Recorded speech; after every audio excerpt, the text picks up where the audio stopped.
welcome everyone. Welcome to this latest episode in the Digital Transformation Leaders series from the Digital Transformation Lab out of Cork University Business School in UCC. I always find that a bit of a mouthful and someday I'll get it completely wrong. Absolutely delighted to have Marianne Roux with us today. Marianne is now based here in Ireland, so there's even stronger connections, but over the years has been really sharing some excellent content in the leadership space. So Marianne, I'll let you do a quick intro and we'll hand over to Tony then to kick us off. Thank you so much. It's such a privilege to be here. I'm obsessed with leadership. It comes from growing up in South Africa in apartheid, in very difficult circumstances, and watching really poor and really extremely good leadership at the same time. There was really no middle ground.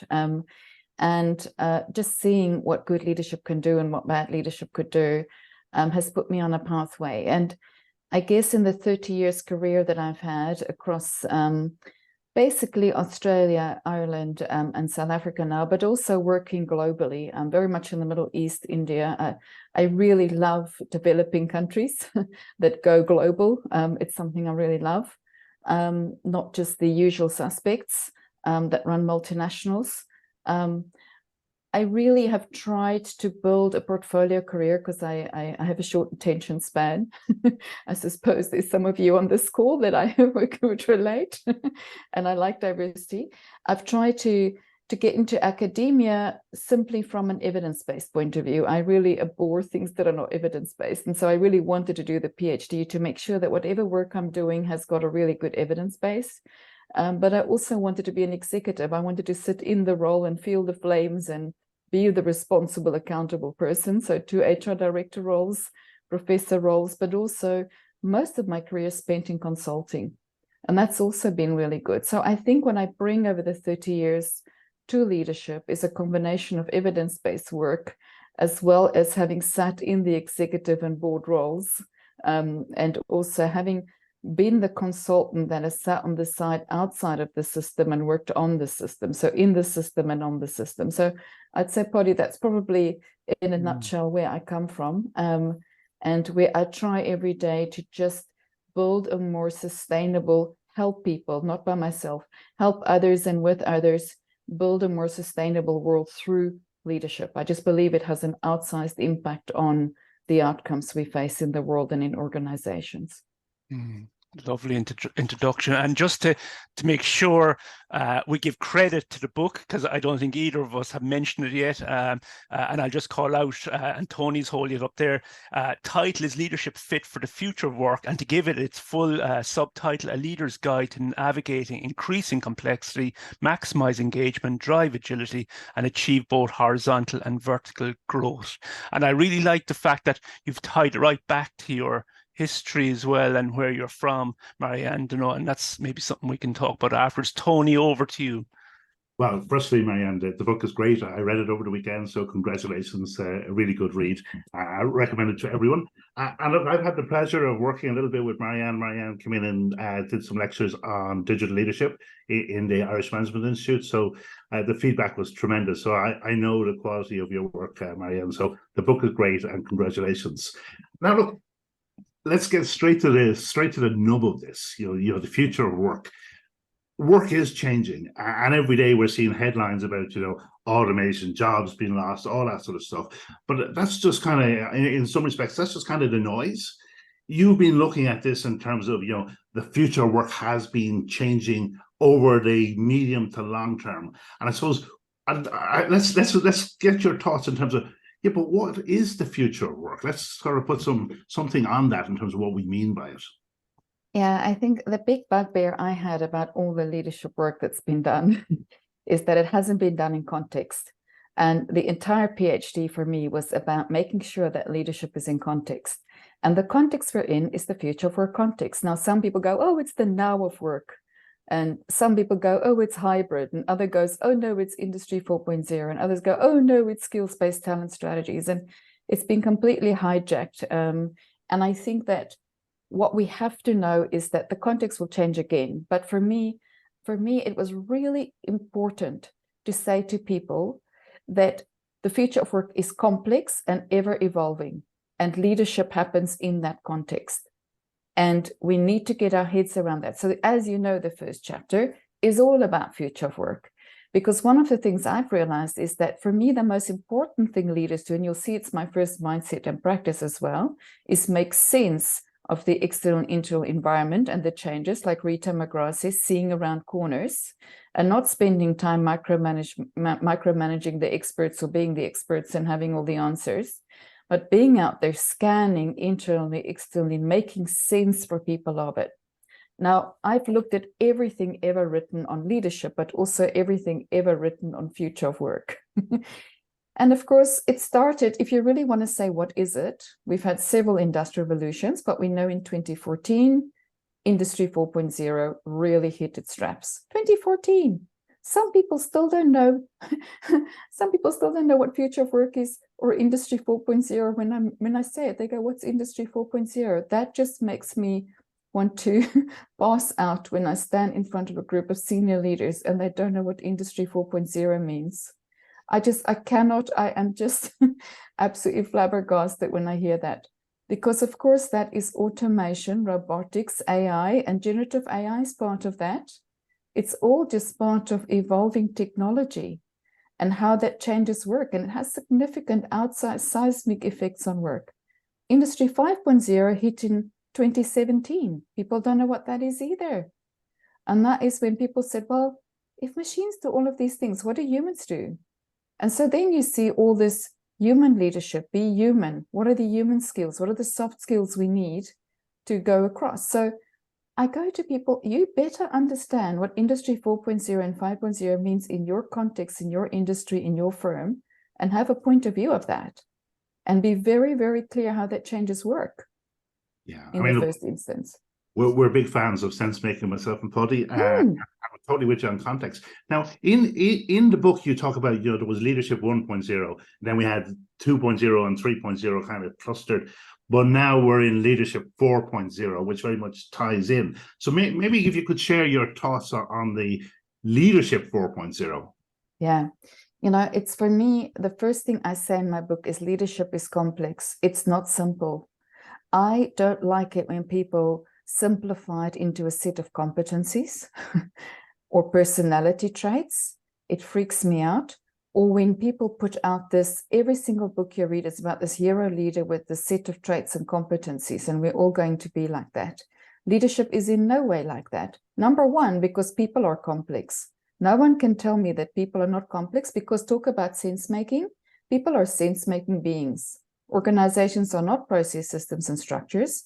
Organizations are the interactions between humans. The most beautiful quote I read recently was, leadership is imperfect humans leading imperfect humans. And so I find that the second thing I find, not just do leaders not know what Industry 4 and 5.0 is, they also don't know human behavior at all. Nobody has ever taught them human behavior 101. I'm not talking emotional intelligence. I'm talking about the complexity of humans telling their own stories, right? The stories humans tell, how they make sense, how they make meaning, working with that as a leader, bringing that together into a shared meaning, understanding your own strengths and your own development areas, and understanding you don't have all the answers, and building teams that have collective strengths and collective answers, and sharing leadership. So leadership 4.0 is shared leadership, and it's human leadership. And it's leadership that is self-authoring, and that's really important. That's probably the most important piece. We talk about vertical and horizontal development. Almost all the development has been horizontal. And what we mean by that is just adding competency plus competency. I'll do another change management course, and then I'll do another digital literacy course, right? But I'm not evolving how I make sense and meaning of the world. I'm not becoming more complex. Vertical development means I actually challenge my own assumptions. I challenge my own behavior. I don't go with the socialized mind, what everybody else is. I don't need to be liked.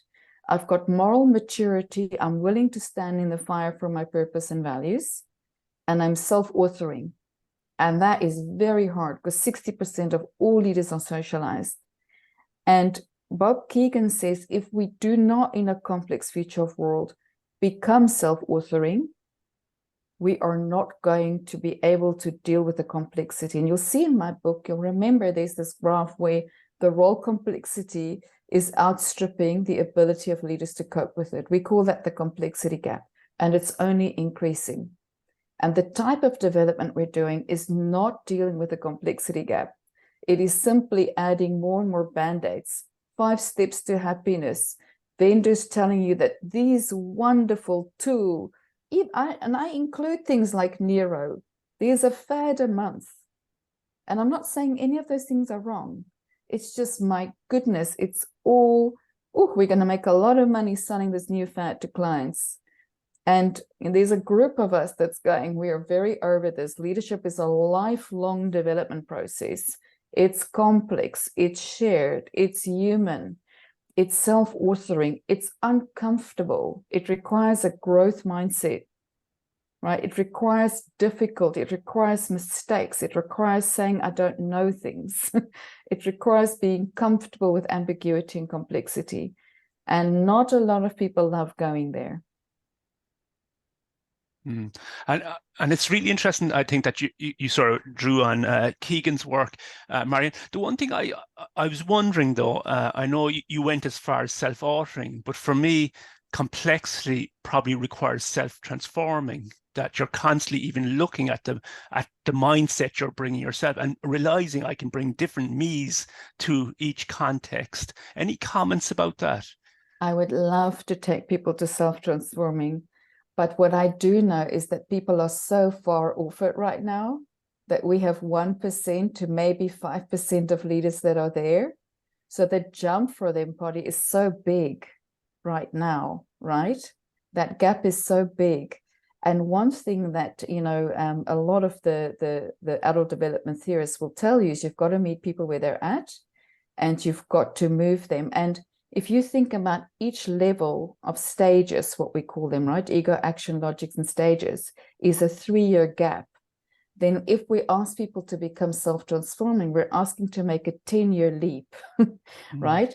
And so we have to move people through self-authoring, get them really comfortable there collectively.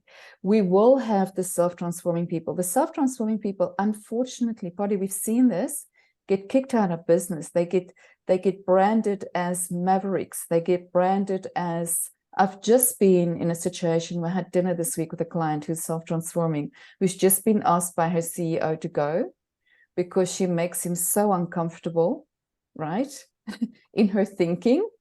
And very often we find that people that are self-transforming actually cannot exist in current structures, not current academic structures, not current organizational structures. And therefore, I do think it's important for us to get there. When and how we're going to get there, that is even more tricky than just getting people to just get into self-authoring. Yeah, it's a very interesting point, because I think you're right. Some organizations, some entities do not really encourage that self-authoring. But I sometimes wonder, can an organization really transform itself if it doesn't have people that can transform themselves? You know, so I think self-transforming people are within a lot of organizations, but they're not encouraged up through the ranks for the very reasons, you know, maybe you've highlighted there. And if I could come in on that, Marianne, I think one of the things you talked about is that actually most times the leaders are there because they were experts, which actually causes the problem in the first place, because what got them there won't necessarily get them into the future, but it does put them on tram tracks. And if you read some of the further research, the organization can only, what Paddy's saying so true, the organization can only perform at the level of the C-suite, but actually the CEO's level of development. That is frightening. And I would add the board and the board chair, because even if you have a CEO that works at that level, very often they will get expelled by a board. And I have, you guys must agree, you work with a lot of boards like me. I have met very few board chairs and boards that are self-transforming, never mind self-authoring. They don't even understand the normal role of getting out of the weeds of running the organization and just focusing on risk and governance and asking the right questions. So they're not generative boards to start off with, right? Because really what you see in organizations that are self-authoring, and self-authoring body will get us there, will get us a long way along, if I'd say that, to where we are now. I have met self-transforming leaders. The other thing, probably really interesting, I look at people like Elon Musk. What we find in the research with self-transforming leaders is sometimes they trip over an ego that emerges from being self-transforming, and they fall all the way through off the cliff. We've actually seen that a few times, where they become so enamored with their, in one of it, they call it the Ionist. I actually sat in a session one day, and the guy next to me, we were all talking about our results, on the ego action logics. And he went, I'm an Ionist. But the arrogance he showed up in the 3 days put everybody off him. So he didn't have the ability to take anyone along with him. So that's not helpful if you're sitting there, thinking that.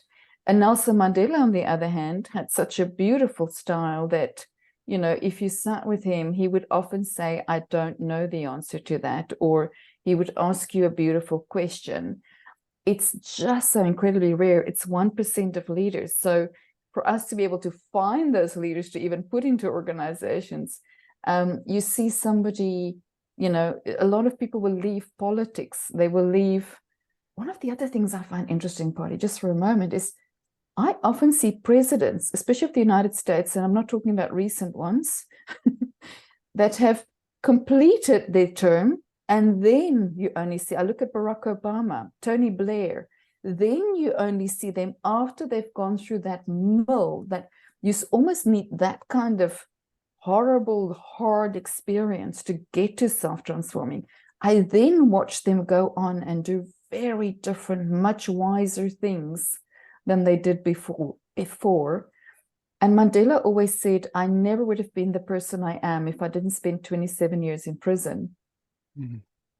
Yeah, and I think that that's a really interesting comment, actually, about do we really only see the leader after the event? But I think, see, one of the features of self-transforming is I know I need to show up in a certain way, in a certain environment. I think when they're leading a country and in that leadership position, they probably feel they have to turn up in a certain way. And then once that pressure comes off, they can show up in a different way. And I think that's that self-transforming mind, So I think that's a really interesting comment. I actually do believe they are in most large organizations, but we don't really find them, or we don't, as you say, promote them, etc.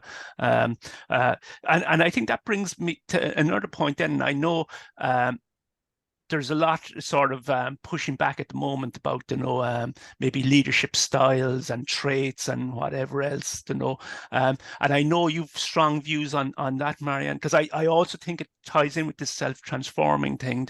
Can we show up in different styles, and does it make a difference depending on the context? I'm not a fan. For me, situational leadership sits very much in 2.0, 3.0. I think maybe you've got an evolved understanding, though, of it that most people have. I think you're actually, the way you see it is probably the way that it's couched.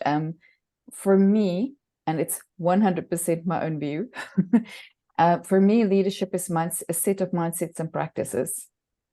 And the mindsets and practices bring us to a point where we just take more time to think about, for example, whether things are technical or adaptive challenges, and we show up differently in that way. Does that make sense? But it's not a style. It's a choice based on a reflection on the sense I'm making. So for me, it's mindsets and practices. For me, leadership is like playing golf. And that's why, and the brain has got plasticity. So for me, I don't buy any, what I worry about is people hide behind personality traits and styles to get away with things, right? They'll go like, oh, it's a crisis, I must go into an authoritarian style. Oh, no, I can't do that, I'm an introvert. I think it's interesting to know those traits about yourself. I'm not saying they don't exist. What I absolutely abhor, and I still see this in business schools, it freaks me out. They still use certain tools to measure people's personality. Yeah. I have seen people measure personality for jobs. And I go, there is no way on earth that that is true, you know, and we keep perpetuating this one kind of leader. The same with competencies. If you meet these 10 competencies, change management, communication skills, blah, blah, blah, blah, blah, I've seen leaders show up out of expert mode and do change management from an expert mindset. And I've seen leaders do change management from, you know, a self-authoring mindset. And the experience is very different. It's the same method course they've been through, but the experience and the outcomes are very different. And so ticking off the box to say I've done change management doesn't tell me anything about whether the leader can actually effectively transform the organization long term. Marianne, one of the things you talk about in the book, and I love the phrase immunity to change. So how do you get leaders to get in tune with that and work with it, as opposed to trying to force their way through it? I tell you what, I use immunity to change in every session. If I do an executive team development session, I go, right, now that you've told me the 3 or 4 actions you want to take as a team, after we've looked at everything that goes right, wrong, psychological safety, everything, and we've ended up on these are the 3 or 4 things, or here are the behaviors we want to show as a team, I whip up an immunity to change map and I go, right, if these are the things you want to change, what are the current behaviors at a team or individual level that you are displaying that works against it? Because nobody ever goes there. And I go, right, so if you're showing that, what's the competing commitment you think you'll have? What do you think this is going to stop you from achieving these things? So let's not put up a list of things we're going to do if we are not very, very clear about where our immunity to change sits, right? And then now let's work on the underlying assumptions, the big assumptions that's holding us there, right? And I do this in every session. I do this when I work in coaching. I go, that's wonderful. You've now told me you're going to do that. Now let's do an immunity to change map. I just make this part of the way of coaching, the way of developing, so that it becomes a practice. And that's why in the book, in the 6 mindsets and practices I put in with every single time I start with one, and I say to people, assess where you're at, right? Set your goals. Now, do your immunity to change map before you start your development, because we can't just learn things, we have to unlearn things.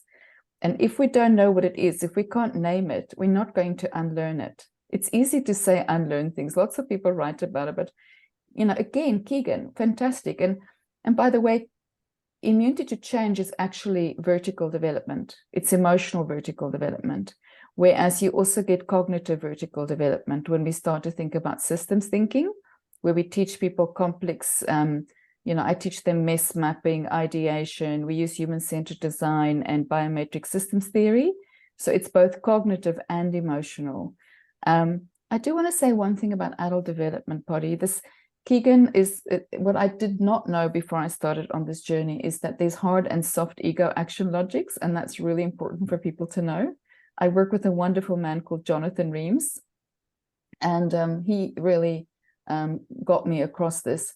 The soft ego action logics is almost like it's that expert achiever. It's those things that it's almost like a magnet that pulls me. It's almost like it kind of holds me in place. I have to work quite hard to get that magnetic force out, because it's always pulling me there, because my self-worth is quite attached to it. But there's also hard ego action logics, and that's linear thinking, systems thinking, and principle thinking. And that's actually, according to Theodorson, a set of skills. And there's 7 reflective analytical skills people have to learn. So there's 2 things. There's an immunity to change kind of thing, and further development on the magnet that holds me. But we've actually found that people could be quite high on their soft ego action logic and still have gaps in their 7 reflective analytical skills. So I like to do the 2 together. Yeah, no, very interesting, and I think a really interesting sort of categorization between the hard and the soft as well, Marianne. Do you know? And I think again, maybe related to it is this, and I think you really call it out. And I think it's really, I suppose, important. This idea of ethical reasoning, which again is a version of getting beyond the individual. You know, can you tell us a bit about how you see ethical reasoning in relation to leadership? Yeah, so you'll see, if you remember in the model, the 6 models. So the first one was contextual intelligence. We spoke about that, right? Sense making. The second one is personal agility. I then go very deep into growth mindset. I don't believe leaders can grow, develop, or look at themselves if they're not curious and they don't have a learning agility. So we start there. Then the third one is ethical reasoning and moral maturity. And I love the idea of moral maturity and ethical reasoning. There is a complete underdevelopment in leadership development courses. It seems to be the separate thing. Go and do a philosophy course or an ethics course. It's not deeply embedded in leadership development. But leaders cannot develop trust if they're not consistent in their ethical reasoning and in their moral maturity. And there's no way in a complex future of work that they will not on a daily basis have ethical and moral dilemmas that they can deal with. Being first and foremost, Tony, AI coming big time, automation, AI, this is jobs, cutting costs versus investing in people. There's a daily challenge coming their way, whether I operate in certain countries or not, based on, all kinds of things. Do I work in the tobacco industry and gaming industry or not? I'm having this conversation with a consulting client right now. I'm like, well, you can't keep saying this and then keep working with these clients. So you've got to make a choice here. Oh, but we have X, revenue. I was like, well, you've got to decide what's more important. Is it revenue or reputation? Let's make that choice. So one of the things, Kohlberg's model, which is also an adult development model, is the core. And it's really fascinating when you look at it. And my real insight into this was, and you'll see the ethical triangle I have in there, is when I went to the International Leadership Association and I joined a US Army ethics course. And this was fascinating to me because I'd never thought about this. We did the Kosovo-Serbian conflict. And we had to read different scenarios, but we had to take different positions and we had to talk from that position. We had to talk from a Serbian general, a Kosovan general, the United States Army, the mayor of the town. We had to look at it, and every time we sat in a different position, it was almost impossible to make the previous decision we made. And they have a framework, and I think leaders need to use these frameworks. They need to recognize moral and ethical dilemmas. They need to use ethical frameworks to work through it, to work about the different positions on this, right? And take a stance on it and then be consistent on it, because there is no right answer. It's like everything we're going to work with. There is no right or good answer. There's always a compromise. Which one are you willing to live with? But what we cannot do is just continue to take wishy-washy decisions. I'm watching this return to work thing and the comments people are making and the nonsense that they're using for non-evidence-based things. And I can see that no one's sitting down and using a proper ethical moral framework and looking at how do we debate this. I think AI is going to be the same, Tony. You must see this all the time. Like, there's so little real thinking about this. What's really interesting, Marianne, and I think you touched on it there, is people are focused on the technology. They're not focused on the ethical and responsible use of the technology. And what's quite amazing is that we've talked to quite a few companies over the last 2 months, and we've asked a simple question: do you have an ethics policy in place for the use of generative AI? And we have found very few that do. So I think there's this, let's get the technology and let's see what we can do, but no guidance for their people, no guidance for themselves even. So they're not actually even taking the time out to sort of say, well, how does this fit with how we want to run the business, and what does that mean? There's no conversation. No conversation. And also, I'd say not just no conversation, there's no capability. Nobody is building this capability in the leadership programs. Just comb through the content of leadership programs and tell me where you see this. The natural thing of, and it's partly a capability issue with the facilitators and designers of leadership programs. It's not just the people attending it. Because what we find, actually, this is really interesting. I did a bit of research and tested a group at one of the business schools I work with. I tested all the facilitators and professors, ego action logics, and guess what level they came out at? Experts. Experts. Right. So if you have, like the CEO sets the standard for what level of development will happen, the facilitator sets the ceiling of the conversations and the content of the designers. Yeah. And we always have a rule, and I put a rule in place in this business school, and people were not really enamored with it, that the facilitator always has to be one level of development higher, not five, because then they can't hear them, one level of development higher than the group they're working with. Otherwise, the people can't learn or evolve. Marianne, there was a piece done by Oxford, and it talked about the need to move from ego to eco-centric.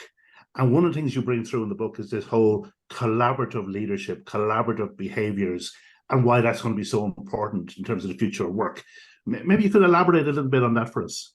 Yeah, I mean, I think leaders have to show up with a collaborative mindset from day one on everything. And I'm not saying death by consensus. I'm not a fan of death by consensus. I'm a big fan always. We've got to be so careful when we go down collaboration that we know who's got the D, who's got the decision, because otherwise we go down this labyrinth of collaboration for collaboration's sake. I've seen the disaster of it, where I had a client who decided to take decisiveness out of their value set and put collaboration in. And what happened is that everybody was invited to every meeting and to every workshop, and nobody knew who would make the decision. So that's not what we mean by collaboration. It's really intentional collaboration. It's really understanding what I'm working with. Who are the critical stakeholders that need to be involved? I don't have all the answers. Is this a technical issue? Then I empower my people to deal with it. Is this an adaptive issue or something we're not clear on? Let's collaborate in our ecosystem. Let's think about this. But I also think, I've worked with some amazing leaders who are self-transforming. And one of them I've worked with in 2 organizations. He's a client now, and he was also my boss before. He made sure that every quarter we actually thought about adaptive problems, not just that we're dealing with as a consulting firm, but that our clients are dealing with. And we would bring in groups of stakeholders quarterly and just run mess mapping, ideation, collaboration, innovation workshops. So it's not just about waiting for it to happen. It's an intentional building of ecosystem relationships, of understanding issues together. And the most amazing things emerged from that. And still in the organization he's in, he's gone and created T-shaped engineers, which I just love. He says, my people always need to be T-shaped, so that I don't just have deep experts, but I have people who have collaboration skills, who have, evolved ego action logic, who understand human-centered design. I think we need to come into the idea that everything is too complex for one individual, one organization to deal with. And the other thing, even if I take it to org design for a moment, I say to clients, it's going to be too expensive for you in the future of work to own all the talent that you need, 100%. Or even at times, like when the tech layoffs happen here, you're going to have too much of something and too little of something else, right? So you're going to go through these stages. If you had a great ecosystem, you don't need to own everything. You can have access to things. If you go through a time where you've got too many and someone in your ecosystem have too few, then you can share that talent, you can share costs. And overall, it's a much longer term, healthy ecosystem that's not so jarring for people, right? And I think leaders who think like that, who constantly think ecosystem, collaboration and co-creation, with collaboration comes co-creation, but intentional with clear decision-making, will actually outperform the others significantly. And can an expert let go control?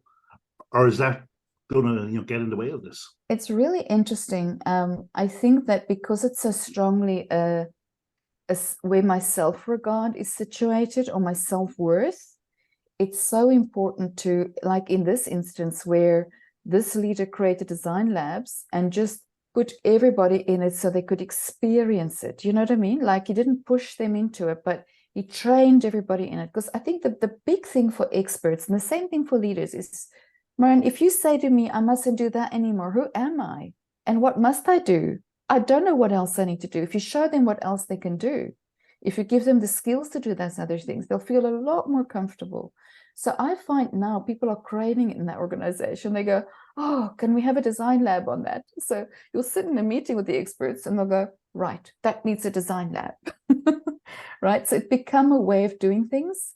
But before that, the way of doing things was, and I only speak up in the meeting if it's my area, if it's HR or whatever, like I don't have a comment on anybody else's area because I'm not looking at it ecosystemically.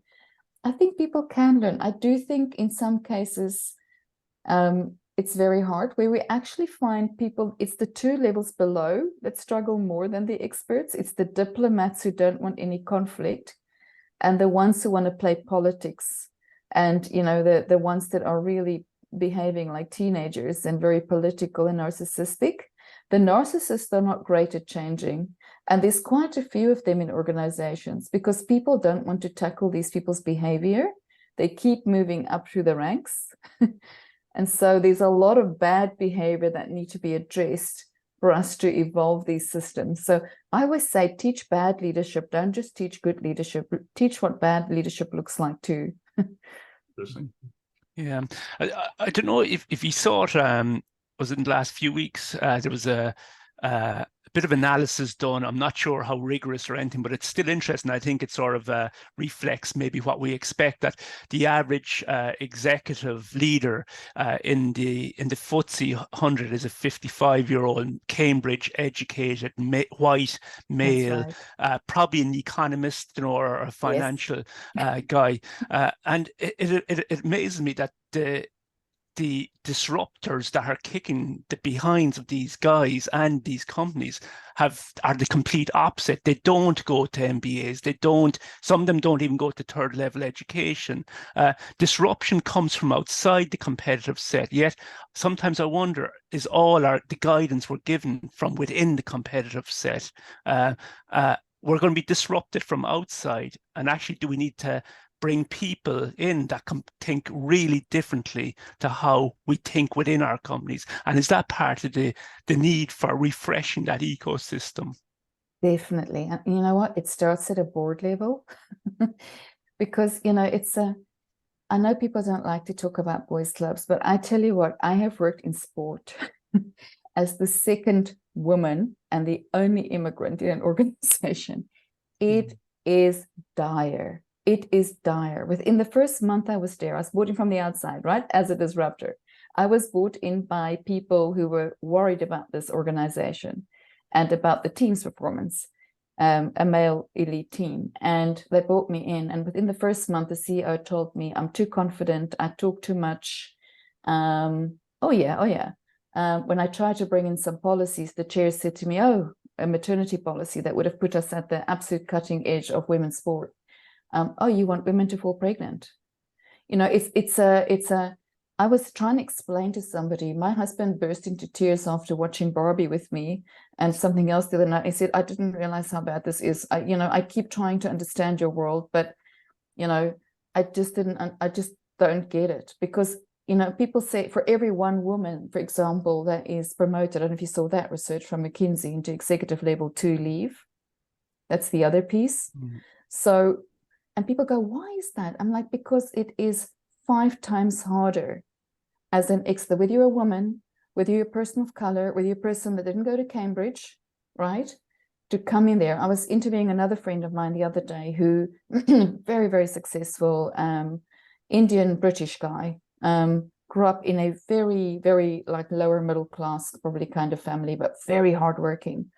And he said he remembers going for an interview at Cambridge and being the absolute only one that did not go to Eton or whatever school it was, and just being absolutely fascinated by the conversations that were going on in the room and not having a word to say about it. It is 5 times harder, and so you can bring them in, but you better bring them in significant numbers, not one by one, because it is incredibly hard to be the only one or only even 2 of you.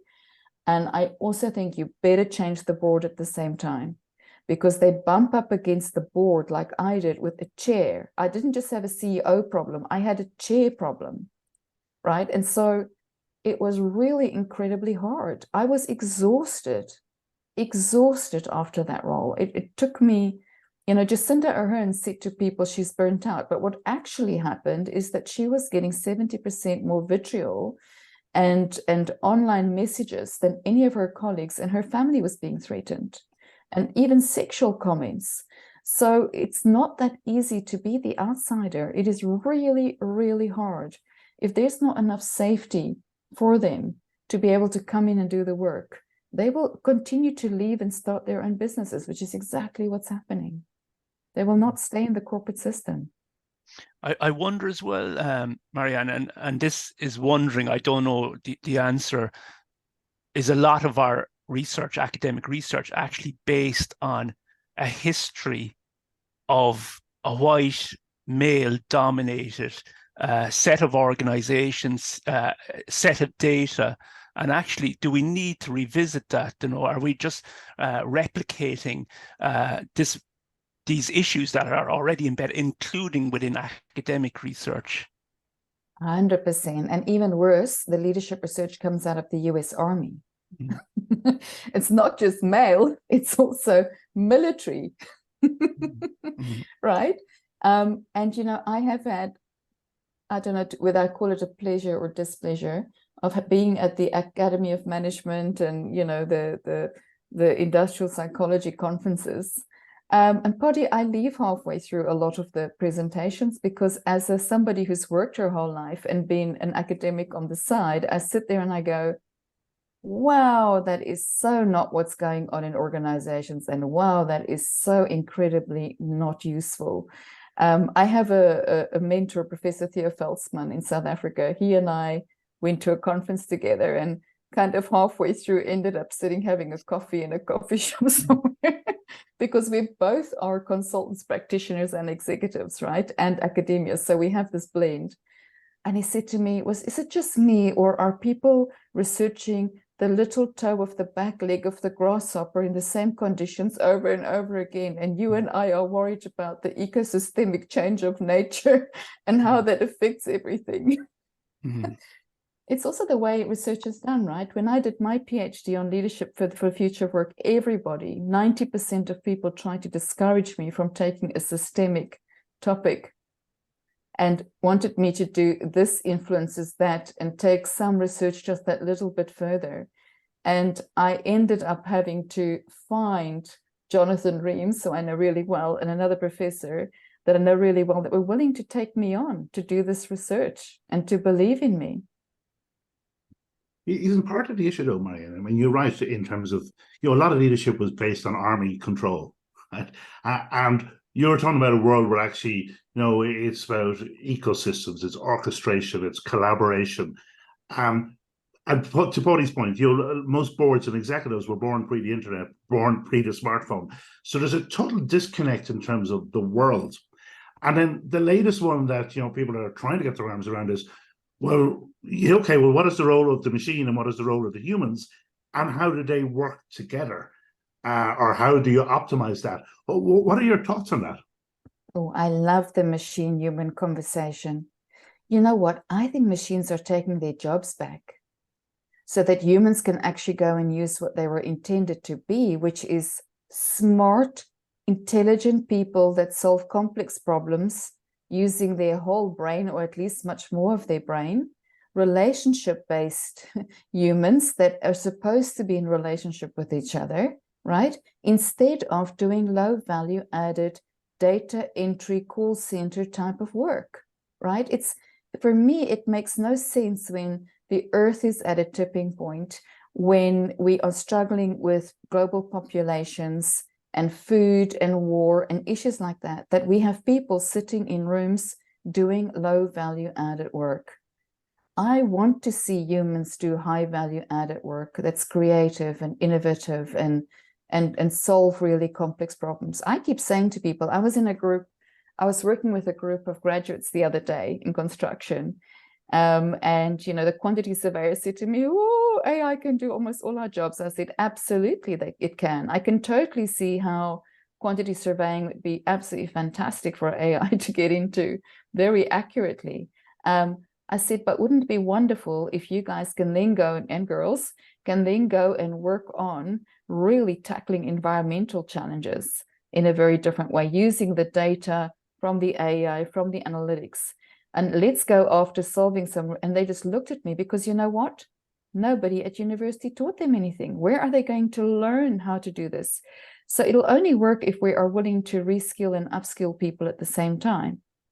Now, the way to do it is to go after, and Ravin Jesuthasan and John Boudreau wrote a wonderful book, A World Without Jobs, or Work Without Jobs, definitely worth a read. But you literally have to take all work done in your organization, right? And unpack it into the tasks that are being done and the capabilities that are used to do it. Now, I keep saying to HR, this is your most important job. Stop doing low value added work, automate AI. Remember, we've got to go solve complex problems. And then you have to look at which of these tasks are better done by machines and which of these tasks are better done by humans. And then you automate AI and bot those things. Then you repackage the work that's left into more meaningful, higher level roles. Roles, not jobs, roles that people can fulfill, right? And you reskill and upskill them so that they can go and do those. That for me is the future. And the other thing is there's not going to be hierarchy in jobs anymore. We are going to deploy people like NASA's doing to projects. So we'll work on a project and I'll get redeployed on another project, and there's constant development and also talent marketplaces. We know that's what's happening. You put the projects up in a marketplace and people can choose what they want to work on. It's already happening at Unilever. It's already happening at NASA. This is where it's going.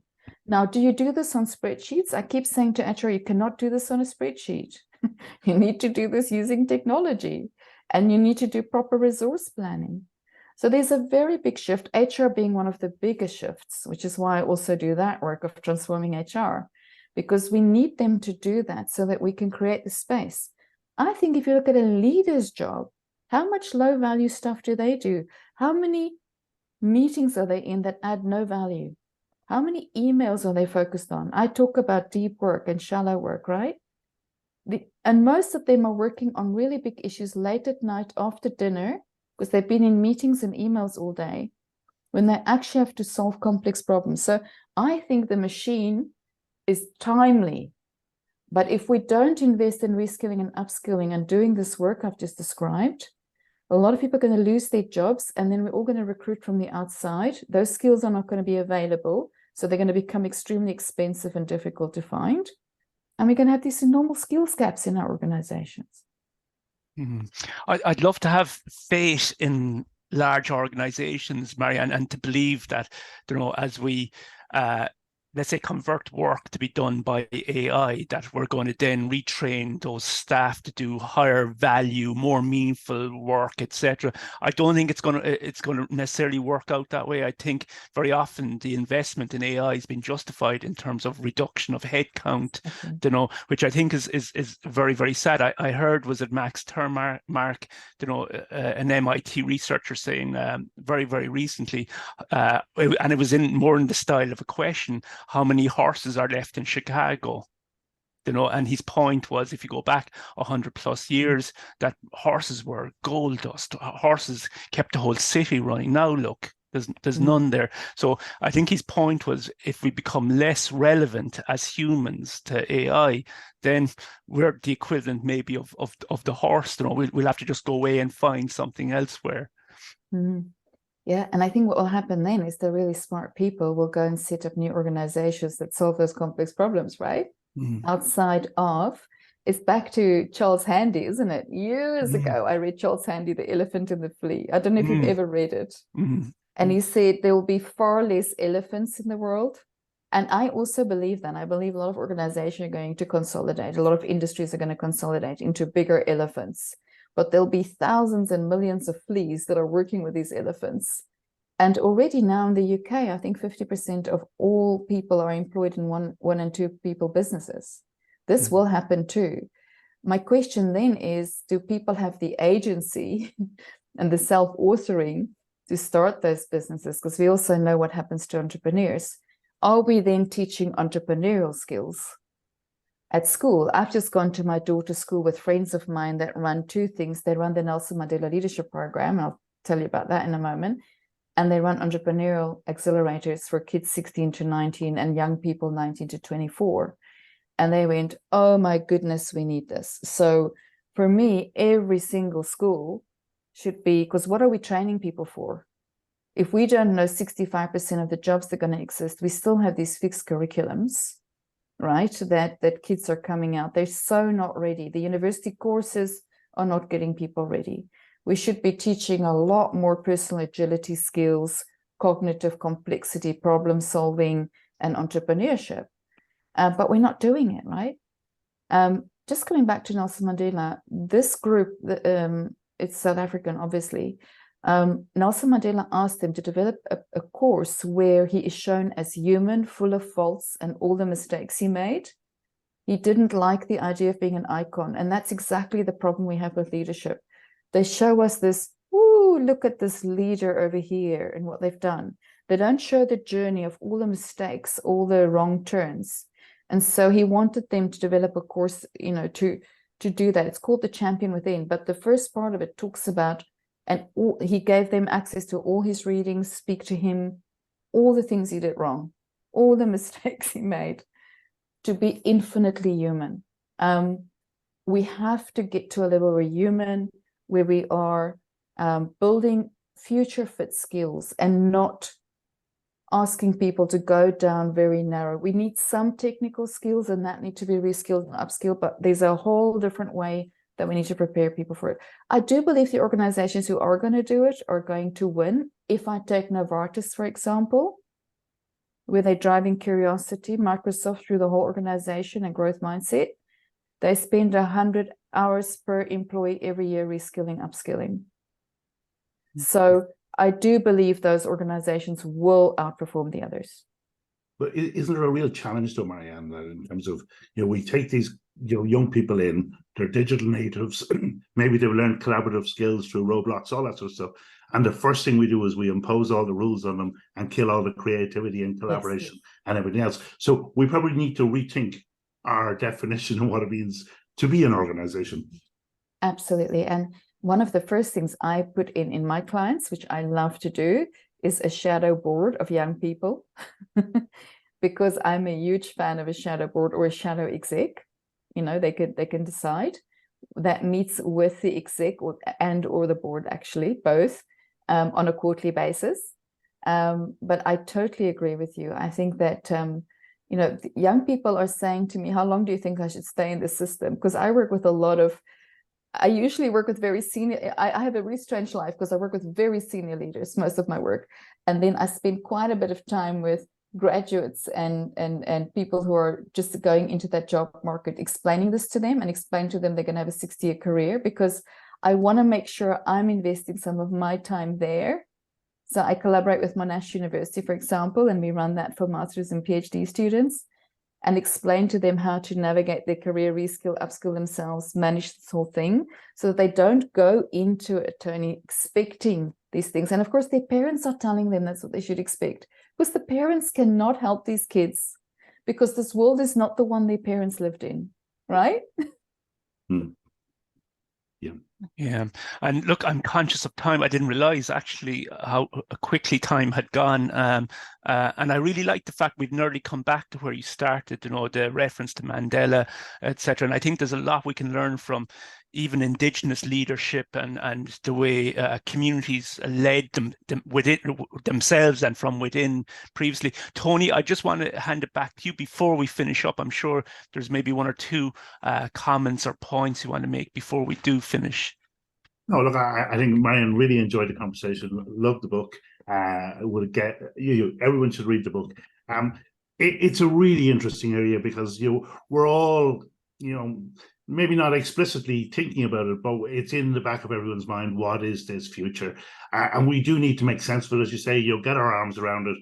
Help our organizations make their way through it. Help our people make their way through it. And I particularly worry in terms of, we need to make sure we bring the people in the middle as well, because, if you don't bring them, the whole thing is going to logjam. So I think it's a really interesting area you are in. I've loved the conversation, and yeah, thank you.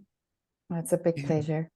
Yeah, and I'd say keep pushing the boundaries, Marianne. I really like to know how you're stretching our thinking of leadership, but also I would challenge even the academic literature in the space, which I think is maybe obvious from some of the stuff you're also talking about. So really, really well done. Really enjoyed the conversation as well. Marianne, is there any comments just about where people can find you? Because I know your material is really helpful. Where can they find more about you or more of the stuff that you share? Look, I'd love people to link with me on LinkedIn. I think it's always a good, Tony, you and I also are prolific posters, but I try not to post about myself, I promise.